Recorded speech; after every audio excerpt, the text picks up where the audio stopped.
Здравствуйте, уважаемые классные руководители, руководители детских, школьных коллективов. Сегодня в Коми Республиканском институте развития образования мы запускаем линейку научно-методических сессий «Первые шаги классного руководителя». Пройдет она в форме вебинаров с участием республиканских экспертов. В течение сентября-декабря 2020 года будет организована онлайн-школа для начинающих классных руководителей. Федеральный государственный образовательный стандарт общего образования, в соответствии с которым в последние годы строится работа педагогов, внес в школьное воспитание некоторые коррективы. Во-первых, новым для современной школы стал сам факт обязательности организации воспитательного процесса, на который с 90-х годов прошлого века не обращали особого внимания, а воспитанием занимались лишь педагоги-энтузиасты. Во-вторых, стандарт требует от школ организации внеурочной, воспитывающей деятельности обучающихся, которая должна обязательно дополняться воспитанием на уроке, между тем как урок в последние десятилетия устойчиво ассоциировался лишь с процессом обучения. В-третьих, ФГОС обязывает по-новому рассматривать результаты воспитания, делая упор на личностное развитие ребенка, а не на приведение его в соответствии с неким общим для всех уровнем воспитанности. В-четвертых, появилось и новое требование к школам разрабатывать специальные программы воспитания. На следующем слайде, посмотрите, вы видите методические материалы, которые необходимы вам для организации классного руководства. Очень важно с ними ознакомиться внимательно. Это регламент взаимодействия классного руководителя с администрацией школы, регламент взаимодействия классного руководителя с учителями-предметниками, работающими с классом, регламент взаимодействия классного руководителя с родителями обучающихся, методические рекомендации по организации работы педагогических работников, осуществляющих классное руководство образовательной организации, методические рекомендации по разработке программы воспитания и примерная программа воспитания. Примерная программа воспитания успешно разработана, она уже апробирована, и в течение этого учебного года мы с вами, уважаемые коллеги, будем разрабатывать индивидуальную школьную программу воспитания, рабочую программу, которая будет вам в помощь. Результатом реализации рабочей программы воспитания, видимым для педагогов, учащихся и их родителей, должна стать интересная и событийно насыщенная жизнь детей и педагогов в школе. Это главное, к чему должна привести реализация программы. Сама же она не является средством воспитания. Ребенка воспитывает не документ, а педагоги своими действиями, словами, отношениями. Программа лишь позволяет им скоординировать свои усилия. А потому главным вопросом становится, разумеется, не вопрос разработки программы, а вопрос ее реализации. Рабочая программа воспитания. Воспитание – это одно из самых распространенных понятий в нашем профессиональном языке. Да и в обыденной речи это слово мы используем довольно-таки часто. Так, поисковая система Google на слово «воспитание» выдает около 10,5 миллионов ссылок. Лимец и Новикова определяют это понятие следующим образом. Воспитание есть управление процессом развития личности через создание благоприятных для этого условий. В нем наиболее удачно отражена суть феномена воспитания – управление через создание благоприятных условий. Направление воспитания – это своеобразные магистральные пути организации школьной воспитательной работы. Например, воспитание возможно на уроке, воспитание в рамках курсов неурочной деятельности, воспитание через классное руководство и другие направления. Виды деятельности могут быть совершенно разными. Например, игровая, познавательная, трудовая, спортивно-оздоровительная, туристско-экскурсионная, досугово-развлекательная и другие виды деятельности. Формы деятельности тоже разнообразны. Ролевая игра или игра по станциям, беседа или дискуссия, многодневный поход или поход выходного дня, соревнования, сбор, трудовой десант и другие различные формы. Содержание и формы деятельности – явления взаимосвязаны. Ведь содержание всегда в том или ином виде оформляется, а форма всегда что-то содержит. Формы деятельности могут быть самыми разными. Рассказ, беседа, дискуссия, конкурс, игра, спектакль, экскурсия, коллективное творческое дело. Причем содержание этих бесед, игр или конкурсов может быть хорошим или плохим, толковым или бестолковым, воспитывающим или всего лишь развлекательным. Но пустой формы не бывает никогда. Большую часть школьного времени ребенок проводит именно в классе. И было бы неправильно не использовать этот факт в воспитательных целях. При этом важно помнить, что воспитание – это не просто хорошо проведенные классные мероприятия и классные часы. В работе классного руководителя есть важные нюансы, которые нужно учитывать. Например, классному руководителю нужно учитывать уникальность каждого класса. Любой учитель-предметник знает и понимает, что в одну и ту же тему урока невозможно совершенно одинаково преподавать в разных классах. Профессиональный педагог всегда корректирует учебный материал, подбирает задания в зависимости от специфики класса. В деятельности классного руководителя происходит то же самое. То, на что откликаются дети одного класса, может оставить равнодушными детей другого. Это связано не только с возрастом детей, это связано с уровнем развития классного коллектива, с отношениями в нем и даже с контингентом родителей учащихся того или иного класса. Поэтому будьте внимательны в работе, в выборе приемов и форм работы. Нужно учитывать и тот факт, что класс – это особое сообщество, в которое дети попадают далеко не по собственному желанию. Даже если они вместе с родителями могут выбрать конкретный класс, то одноклассников в нем они себе уж точно не выбирают. Изначально детей в классе ничего, за исключением учебной деятельности, не объединяет. А потому первостепенной задачей классного руководителя становится научить их взаимодействовать на благо достижения общих и личных целей. Не менее важно учитывать и стиль классного руководства. Увы, некоторые педагоги предпочитают авторитарный стиль, боясь ухудшения дисциплины в классе. Конечно, авторитарный стиль может избавить классного руководителя от многих проблем с дисциплиной. Однако, если мы говорим не только о дисциплине, но и о влиянии на развитие личности ребенка, на его ценностные ориентации, на его мировоззрение, то работа классного руководителя должна строиться отнюдь не на авторитарных принципах, а на демократических, доверительных. Главным условием установления доверительных отношений между педагогом и его классом является уважение к личности ребенка. Классный руководитель, которому дети доверяют, многое может сделать для личностного развития ребенка. Как же классному руководителю завоевать доверие своих учеников? Вот несколько простых правил. Будьте честны в отношении к своей работе, к детям и к коллегам. Дети чувствительны к фальши, поэтому доверие на ней не построишь. Следует быть сдержаннее в своих публичных заявлениях. Классный руководитель бывает расстроен или даже зол из-за плохого поведения детей, жалоб на его класс, замечаний в его адрес со стороны руководства. В этом случае не стоит делать скоропалительных эмоциональных заявлений вроде «мне придется вызвать родителей в школу» или «больше я с вами ни на какую экскурсию не поеду». Потому что если вы этого не сделаете, а чаще всего так и бывает, состоится и экскурсия, и родителей вызывать мы, может, и не будем, то дети будут знать, что ваше заявление – пустые слова. Классный руководитель должен отстаивать интересы детей своего класса в конфликтных ситуациях. Это, разумеется, не означает реализацию принципа «мой ребенок всегда прав». Это означает, что в тех или иных конфликтах детей с ребятами из других классов, с учителями, с посторонними людьми, классный руководитель не должен оставлять детей наедине с возникшей у них проблемой. Ведь именно он владеет полной информацией о ребенке, о его семье, об учителях, которые преподают в классе. Работа классного руководителя с детьми. Как грамотно рассадить ребят в классе? Этот вопрос требует серьезного внимания по той простой причине, что не всех людей мы допускаем в свое личное пространство. И как только в него вторгаются люди вопреки нашему желанию, мы, как правило, начинаем испытывать дискомфорт. Можно предложить ребятам написать, с кем бы они хотели сидеть. Одного человека своего пола и двух противоположного. Затем классный руководитель рассаживает ребят, исходя из их пожеланий, но с условием. Если ребята начнут получать замечания, то их придется рассадить, и уже на усмотрение классного руководителя. Сплочение коллектива класса.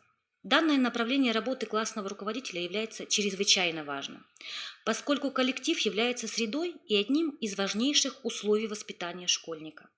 Поэтому в процессе формирования классных коллективов важно обращать внимание на органичное сочетание его формальной структуры. как правило, выражающийся в системе внутриклассного самоуправления и распределении социальных ролей в классе, и структуры неформальной, проявляющейся в делении класса на стихийно складывающиеся микрогруппы и появлении его неофициальных лидеров, на сориентированность норм и ценностей, задаваемых коллективом класса, и норм и ценностей, привносимых в коллектив каждым его членом, на гармоничное соединение деловых и неофициальных межличностных отношений в классном коллективе, на то, насколько окружающий ребенка коллектив благоприятствует его личностному развитию, насколько члены коллектива расположены к ребенку и насколько сам ребенок расположен к членам классного коллектива. Формированию классных коллективов способствуют в первую очередь различные совместные дела. Это могут быть игры и тренинги на сплочение классных коллективов, проводимые классными руководителями совместно со школьным психологом. Внутриклассные коллективные творческие дела, задающие вектор жизни класса и сплачивающие детей вокруг той или иной интересной, творческой, личностно развивающей деятельности. Совместные праздники, например, день рождения класса. Это праздник, включающий в себя подготовленные ученическими микрогруппами поздравления, сюрпризы, творческие подарки, розыгрыши и завершающийся традиционным огоньком, дающим каждому школьнику возможность рефлексии собственного участия в жизни класса. Волонтерские акции, когда желающие школьники оказывают помощь малышам из начальной школы или детского садика в организации подвижных игр, познавательных викторин, спортивных соревнований и других мероприятий. Однодневные и многодневные походы, организуемые классными руководителями для сплочения классных сообществ и многие другие дела. В процессе их проведения классному руководителю важно обращать внимание на гуманизацию отношений между детьми, особенно между детьми, входящими в разные микрогруппы, складывающиеся в классе. Для этого педагогу нужно научить ребят понимать людей, вообще относиться к ним позитивно, стараться концентрироваться на положительных качествах других, а не искать в них недостатки. Следующее направление – организация участия класса в общешкольных делах. Эти дела имеют большое значение для класса, поскольку предоставляют детям широкое поле деятельности, обеспечивающее формирование их интеллектуальной и социальной активности. Они способствуют сплочению классного коллектива, дают возможность ребятам реализовать свой творческий потенциал и тем самым укрепить свою позицию в классе. Они приучают ребят быть самостоятельными и ответственными. Во-первых, процесс подготовки класса к общешкольному делу Извините, пожалуйста. Это прекрасная возможность для классного руководителя понаблюдать за своими воспитанниками. Здесь сразу видно, кто из них готов взять на себя ответственность, а кто старается ее избегать. Кто становится настоящим лидером, а кто, напротив, стремится им стать, но ребята в качестве такового его не воспринимают. Во-вторых, процесс проведения дела, если общешкольное дело подразумевает участие именно команд классов, это прекрасная возможность продолжить работу по сплочению классного коллектива. Когда выступает их собственный класс, ребята как никогда начинают чувствовать свою принадлежность к одному коллективу. В-третьих, процесс анализа участия класса в общешкольных делах – это возможность продолжить работу по воспитанию у школьников уважительного отношения к людям, развитию их чуткости, внимания друг к другу. Так, в ходе анализа дел, в которых класс проявил себя недостаточно хорошо, классному руководителю важно учить ребят не обвинять друг друга, а понимать, что в общем деле ответственность разделяется поровну и лежит на каждом из участников. Проведение классных часов. В современной школе, когда дети помимо учебы загружены дополнительными занятиями, спецкурсами, кружками, найти время для общения классного руководителя со своим классом бывает очень непросто. Но здесь у классного часа есть преимущество. Классный час обычно это еженедельная, запланированная, во многих школах стоящая в сетке часов расписания, встреча детей и классного руководителя. Это одна из немногих возможностей более близкого личностного общения классного руководителя со своими воспитанниками.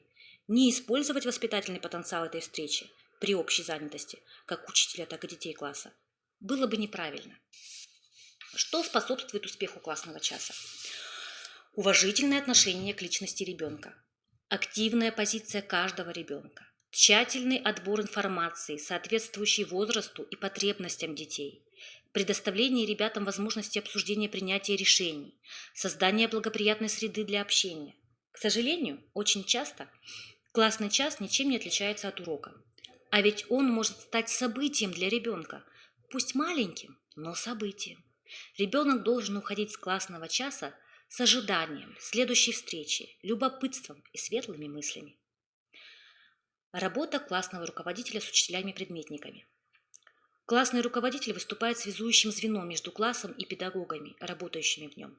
В идеале взаимодействие учителей-предметников и классного руководителя должно привести к согласованию их взглядов по поводу цели воспитания, взаимоотношений с учениками и их родителями. Важно и организуемое классным руководителем привлечение учителей-предметников к участию в тех или иных внутриклассных делах. Это дает возможность учителям больше узнать своих учеников, так как во внеучебных делах дети могут показать себя с новой для учителя стороны. Ведь эта деятельность позволяет детям чувствовать себя более раскрепощенными. На что здесь следует обратить внимание особое, когда мы беседуем с учителями-предметниками? Во-первых, важно, чтобы классный руководитель доводил до сведения учителей-предметников информацию о здоровье учеников своего класса. Речь идет о детях с заболеваниями, которые могут проявить себя непосредственно на уроке. Аллергия, астма, нервные расстройства и другие. И, разумеется, педагоги должны быть готовы к этому и не растеряться. Нельзя оставлять без внимания детей с нарушениями зрения или слуха, о которых также должны знать все учителя, работающие в классе. Во-вторых, важно обратить внимание учителей и на детей из неблагополучных семей. У таких детей обязательно должен быть шанс на хорошее образование и достойную жизнь. Как отмечал Караковский, если ребенку не повезло с семьей, то ему обязательно должно повезти со школой. В-третьих, классному руководителю необходимо предупреждать учителей о непредвиденных ситуациях, когда ребенок не по своей вине не успел или не смог приготовить домашнее задание. Пришел домой поздно после спортивных соревнований за честь школы. Задержали рейс самолета, на котором ребенок возвращался из поездки, по семейным обстоятельствам и другие причины. В группе ВКонтакте или WhatsApp информацию могут получить все учителя одновременно. В-четвертых, особого внимания классного руководителя заслуживает время окончания четверти, триместра, года. Это часто тревожный момент как для учеников, так и для родителей. Поэтому классный руководитель должен следить и напоминать учителям-предметникам о том, чтобы отметки в журнале появлялись вовремя, чтобы у ребенка была возможность их исправить, чтобы не возникали ситуации, когда учителя записывают большинство отметок в свои личные блокноты, а к концу четверти выносят сразу все в журнал. В-пятых, добиваться того, чтобы учителя присутствовали на родительских собраниях в классе. Конечно, сегодня родители имеют возможность на сайтах школ познакомиться с программами, по которым работают педагоги, но у каждого учителя свой подход к преподаванию, свои требования, о которых родители могут не догадываться, а ребенок о них может просто не сказать. Работа классного руководителя с родителями. Это та сторона деятельности классного руководителя, которую многие не очень любят. Связано это в большей степени с тем, что родители – это люди с уже сформированными привычками, со своим мироощущением и часто со своим четким пониманием того, кем станет их ребенок в будущем и что для этого нужно делать. Поэтому найти общий язык с родителями получается не у всех классных руководителей, особенно если их взгляды не совпадают. Заметьте, как только классный руководитель своими действиями, общением, отношением к школьникам покажет родителям, что он заинтересован в успехах их детей, что он старается создать в классе атмосферу добра и взаимопонимания, что он неформально относится к своим обязанностям, все постепенно станет налаживаться.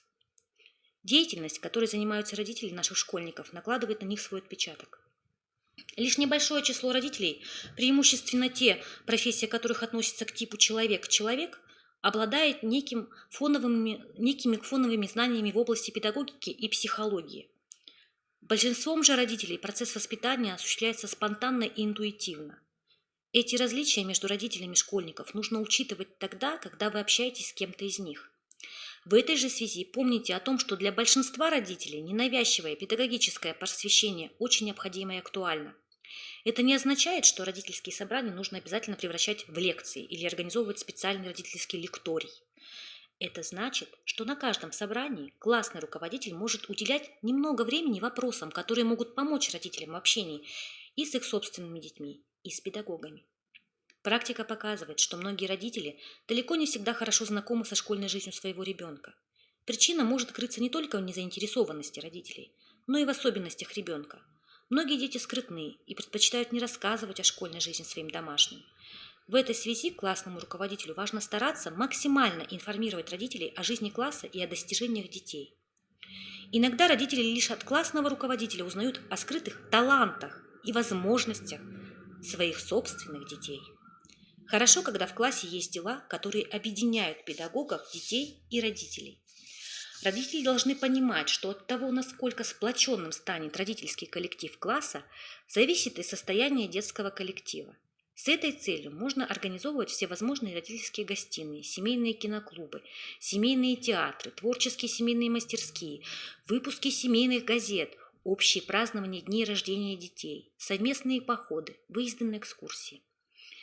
В таких совместных делах важны семейные ценности, безусловно, любовь членов семьи друг к другу, взаимоподдержка, забота станут наглядными для ребенка, так как будут проявляться в деле, а не на словах. Информационные технологии могут широко использоваться классным руководителем в работе с классом. Прежде всего, это актуально в процессе создания проектов различных назначений. Это социальные, художественные, краеведческие проекты. Для их реализации могут использоваться различные ресурсы интернета, которые позволяют, во-первых, найти необходимую информацию, во-вторых, наладить общение участников проекта через социальные сети, электронную почту, Skype. Для создания проектных команд, для планирования и отслеживания хода осуществления проекта информационно-коммуникативные технологии помогут и в реализации международных проектов. Это актуально и для организации другой внеурочной деятельности учащихся класса. QR-кодирование, активно используемое сегодня в музеях, в театрах, на выставках, может быть применено и в работе классного руководителя с детьми. Классный руководитель может использовать в воспитательных целях и создаваемый им вместе с детьми сайт класса или страничку класса в виртуальных социальных сетях. Здесь могут быть представлены не только общие сведения о классе, но и в режиме онлайн вестись обсуждения волнующих учеников проблем, происходить общение классного руководителя с родителями школьников, размещаться планы ближайших дел или отчеты о их проведении, создаваться история класса, загружаться творческие работы классного руководителя, учащихся или родителей, организовываться конкурсы, проводиться анкетирование детей и их родителей. Общение в сетевых сообществах способствует воспитанию учащихся толерантности и критичности по отношению к чужому мнению, развитию навыков совместной виртуальной деятельности. Правда, при этом не следует забывать и о проблемах, связанных с такими явлениями, как троллинг, кибербуллинг, киберхарассмент. Противостоять этим явлениям школьники часто не могут и не умеют, вне зависимости от их возраста. Поэтому и классному руководителю, и родителям важно много внимания уделять безопасности использования информационных технологий и беседам об этом с детьми.